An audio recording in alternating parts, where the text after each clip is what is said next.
नमस्कार। डीएलएड द्वितीय वर्ष विषय हिंदी। और आज हम लोग हमारी जो 7वीं इकाई है मूल्यांकन, उसके अंतर्गत मूल्यांकन की विधियों की चर्चा करेंगे। हम बात कर रहे हैं शिक्षण की, हिंदी शिक्षण की प्रवीणता की। हिंदी शिक्षण के अंतर्गत जो प्रवीणता लानी है, बालक है, जो बालकों को जब सिखाया जा रहा है उस जिस प्रवीणता के साथ सिखाया जा रहा है, ठीक है। अब जो सिखाया गया है उसका मूल्यांकन बहुत ही आवश्यक है। तो एक शिक्षक है अपने मूल्यांकन के अंतर्गत किन किन विधियों को अपना सकता है और वो विधियाँ किस प्रकार की होती है, उनकी चर्चा हम लोग करेंगे। तो मूल्यांकन की विधियाँ, इसके अंदर सर्वप्रथम करेंगे निरीक्षण या अवलोकन। निरीक्षण या जिसे हम अवलोकन भी कहते हैं, निरीक्षण या अवलोकन विधि। अब देखने से पता चल रहा है कि इसमें किसी भी चीज का निरीक्षण या अवलोकन के माध्यम से मूल्यांकन किया जाता है। तो निरीक्षण के द्वारा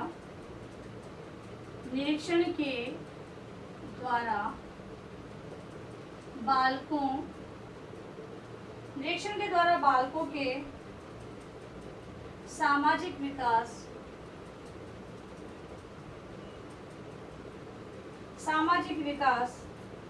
संवेगात्मक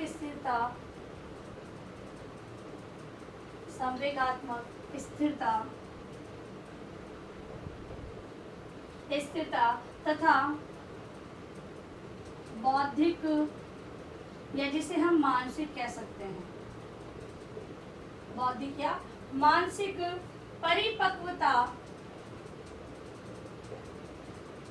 परिपक्वता के बारे में पता चलता है।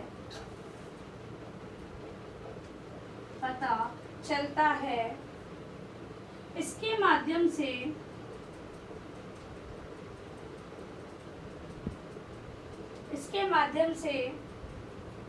बालक में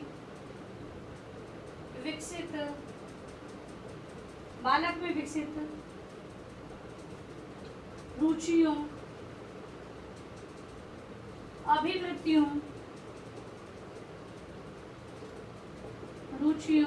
अभिवृत्तियों, क्षमताओं तथा कौशल का सही मूल्यांकन किया जाता है। ठीक है। तो निरीक्षण के अंतर्गत बालक के सामाजिक, संवेगात्मक स्थिरता जो होती है, बौद्धिक परिपक्वता को मापा जाता है, उसका पता लगाया जाता है। बालक के अंतर्गत विकसित जो रुचियां होती है, अभिवृत्तियां होती है और क्षमताएं होती है, उसका पता निरीक्षण या अवलोकन के माध्यम से ही लगाया जाता है। फिर दूसरी विधि है साक्षात्कार। दूसरी विधि है साक्षात्कार।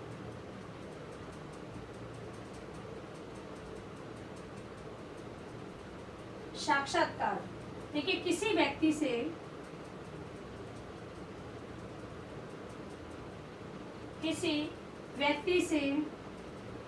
आमने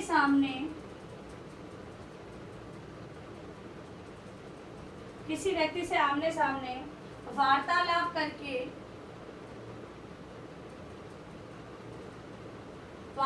करके सूचना एकत्र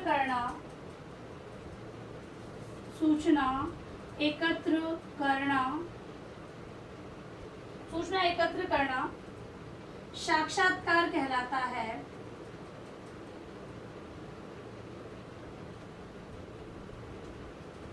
और हम भी हमारे हिंदी शिक्षण के अंतर्गत मूल्यांकन के अंतर्गत इस साक्षात्कार को अपना सकते हैं, क्योंकि विद्यार्थी है वो अध्यापक के पास या फिर विद्यालय के अंतर्गत जो अपना समय देता है, उस समय के अंतर्गत अध्यापक है वो विद्यार्थी से वार्तालाप करते हुए अपने जो शिक्षण जो करवाया गया है वो कहाँ तक ग्रहण किया गया है या फिर कहाँ तक वो विद्यार्थियों को समझ में आया है, उसको ज्ञात कर सकता है। ठीक है।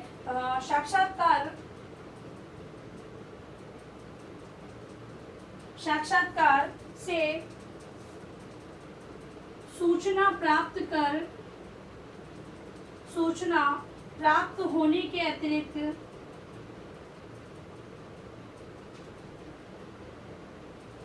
सूचना प्राप्त होने के अतिरिक्त बालक या व्यक्ति की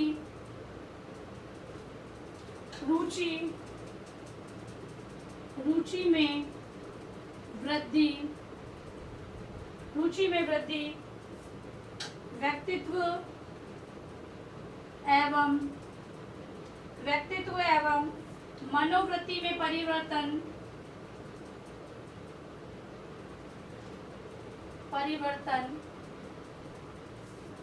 एवं उपलब्धियों का मूल्यांकन किया जाता है।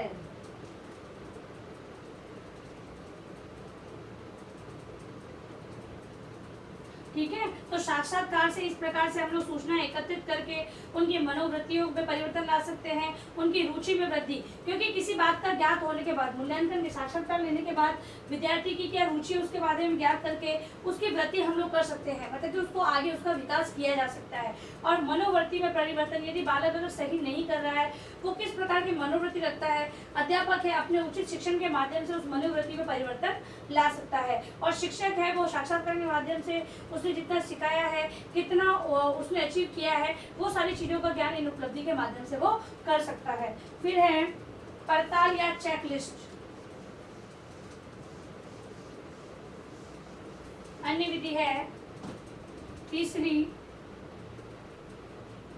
पड़ताल या चेकलिस्ट। पड़ताल या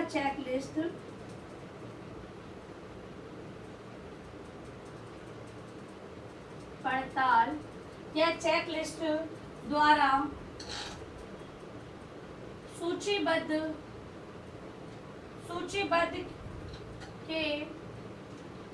के आधार पर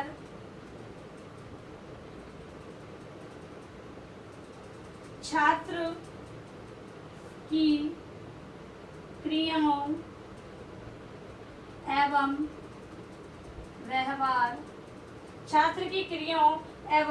व्यवहार का मूल्यांकन किया जाता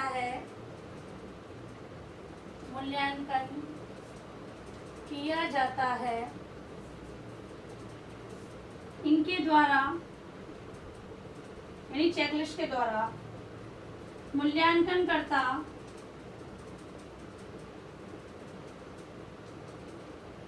विद्यार्थी की क्रियाओं एवं व्यवहारों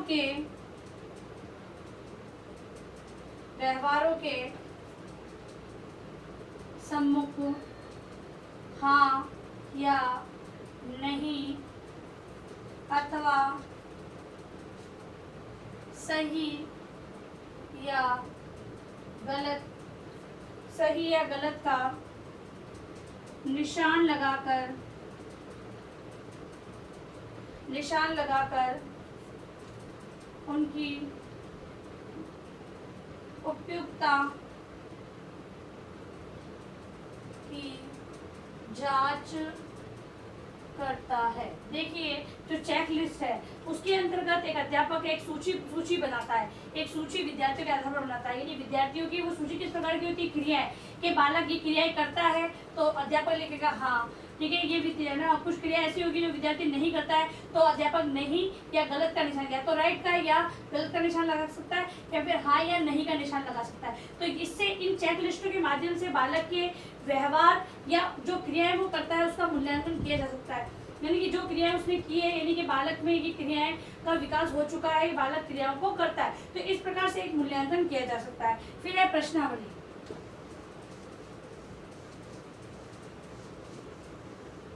प्रश्नों की एक कतार कह सकते हैं, प्रश्नावली। अब प्रश्नावली में छात्रों से अनेक प्रकार की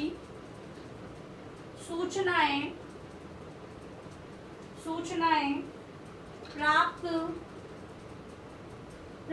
करने के लिए प्रश्नावली का उपयोग किया जाता है। इनमें प्रश्न, उद्देश्य एवं लक्ष्यों से संबंधित होते हैं। उत्तर देने वाले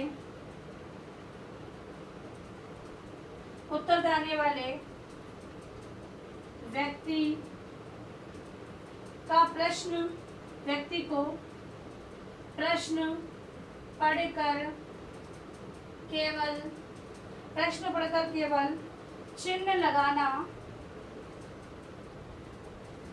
लगाना होता है। कहीं कुछ शब्द लिखने होते हैं। कहीं पर तो निशान लगाना होता है, कहीं पर कुछ शब्द लिखने होते हैं। प्रश्नों के उत्तर बालक के ज्ञान, अभिरुचि तथा अभिवृत्ति का पता लगाते हैं। देखिए, अब प्रश्नावली, इसके अंतर्गत विभिन्न प्रकार की सूचनाओं को एकत्र करने के लिए प्रश्नावली का उपयोग किया जाता है। प्रश्न, उद्देश्य और लक्ष्यों से संबंधित होते हैं। अब जो व्यक्ति यहाँ पर बालक को भी हम ले सकते हैं। तो बालक है, प्रश्न को पढ़कर चिन्ह लगाता है या फिर कहीं पर कुछ शब्द में उत्तर देता है। कहीं पर शब्दों के अंदर एक शब्द का उत्तर होता है, उसको लिखना होता है। तो प्रश्न के उत्तर बालक के ज्ञान, अभिवृत्ति और अभिवृत्ति का पता लगाते हैं। ठीक है, मतलब कि अब ये प्रश्नावली और चेकलिस्ट, इन दोनों के अंतर्गत क्या अंतर है? तो प्रश्नावली में यहाँ पर व्यक्ति को स्वयं को प्रश्न दिए जा रहे हैं और वो निशान या फिर शब्द के अंतर्गत उत्तर लिख रहा है। और जो चेकलिस्ट है उसमें ये अंतर है कि अध्यापक है वो स्वयं निशान लगाता है, हाँ या ना लिखता है, सही या गलत लिखता है। तो इन दोनों में ये अंतर है कि वहाँ पर जो जांच है चेकलिस्ट के अंतर्गत अध्यापक स्वयं कर रहा है और प्रश्नावली विद्यार्थी या फिर व्यक्ति को दी जाती है और वो उत्तर लिखते हैं। तो इन दोनों में ये अंतर पाया जाता है। ठीक है, तो आज के लिए हम लोग इतना ही। अगली विधियां नेक्स्ट वीडियो के अंतर्गत हम लोग करेंगे। अब है आपका गृह कार्य प्रश्न। मूल्यांकन की निम्न विधियों को समझाएं। मूल्यांकन की निम्न विधियों को समझाएं। इसके अंतर्गत पहली है निरीक्षण या अवलोकन, दूसरी है साक्षात्कार, तीसरा है पड़ताल या चेकलिस्ट जिसे हम कहते हैं, और लास्ट है प्रश्नावली। इनको आपको अपनी उत्तर पुस्तिका में समझाते हुए लिखना है। और अंत में आप लोगों से निवेदन है कि इस महामारी के दौर में कम से कम ये आवश्यक कार्य होने पर घर से बाहर जाए। बाहर जाते तो 3 बातों का विशेष ध्यान रखें। मास्क लगाएं, सोशल डिस्टेंस बनाएं और हाथों को बार बार सैनिटाइज करते रहें। सुरक्षित रहे, सभी का ध्यान रखें। धन्यवाद।